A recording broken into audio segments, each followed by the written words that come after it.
My mum rewrote her will 3 weeks before she died. She didn't tell me. She didn't tell my brother. She told nobody. Just called a solicitor, signed the papers, and carried on like nothing had happened. We only found out when the solicitor called us both in after the funeral.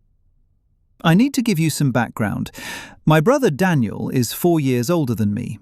He has always been the favourite, not in a subtle way, in a way that was so obvious our relatives used to joke about it at family gatherings, while I stood there and laughed along, because what else do you do? He got the car for his 18th. I got driving lessons. He got his university fees paid.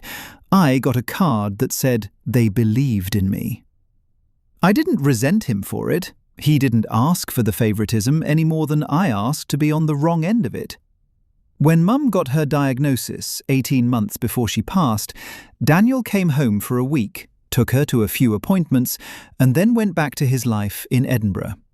He called every Sunday. He sent flowers on her birthday.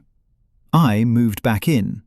I gave up my flat, moved my things into my childhood bedroom, and spent the next 14 months as her full-time carer.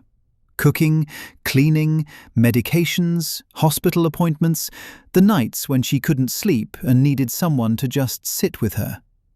I did not do it for anything in return, but I also did not expect what happened in that solicitor's office. The solicitor's name was Mr. Hendricks. He had kind eyes and the careful voice of someone who had delivered difficult news many times before. He explained that Mum had updated her will 6 weeks before she passed.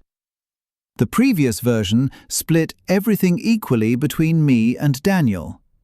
The new version did not. Daniel received the house. I received the contents. The house was worth £340,000. The contents, furniture, crockery, a television, some jewellery, were worth perhaps £8,000 if we were generous. Daniel didn't look at me. He stared at the desk. Mr. Hendricks continued. There was a letter. Mum had left one for each of us to be read privately. He handed them over in plain white envelopes with our names written in her handwriting. I didn't open mine in the office.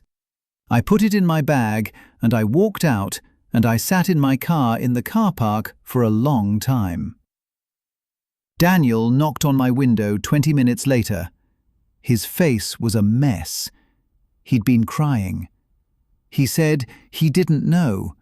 He said she'd never mentioned it. He said it wasn't right and he didn't want the house, not like this. I believed him. But I still hadn't opened the letter. I drove home, sat at the kitchen table, her kitchen table, the one I'd eaten every meal at for the past 14 months, made a cup of tea, and opened the envelope. What she wrote changed everything I thought I understood about the last 18 months. The letter was 4 pages long. Her handwriting, shaky towards the end, but still hers. She started by saying she knew what she'd done wasn't fair. She used that word, fair, and then immediately said that fairness wasn't why she'd done it. She wrote that she had watched me give up my life without complaint for over a year, that she had seen what it cost me, not just the flat and the job I'd scaled back, but the relationship that had quietly fallen apart because I was never there. The friends I'd stopped seeing, the version of myself I'd put on hold. She said she had asked me once, about 6 months in, whether I resented her. I had said no. She wrote that she had known I was telling the truth and that it had broken her heart.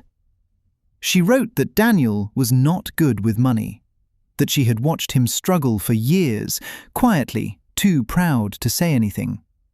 That the house would be a foundation for him in a way that money alone wouldn't be. Then she got to the part I hadn't expected.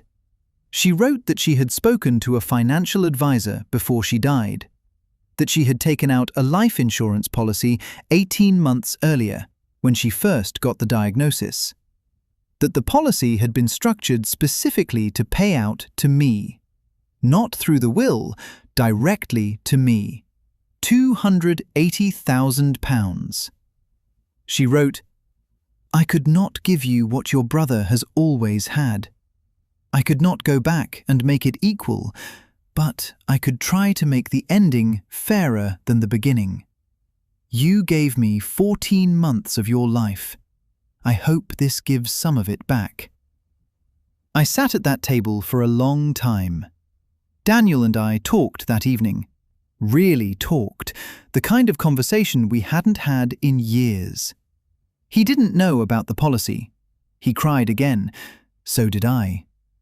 He sold the house 8 months later, split the proceeds with me without me asking. We're closer now than we've ever been. That wasn't something either of us expected. She knew what she was doing. She always did. Has a family decision ever surprised you like this? Drop it in the comments.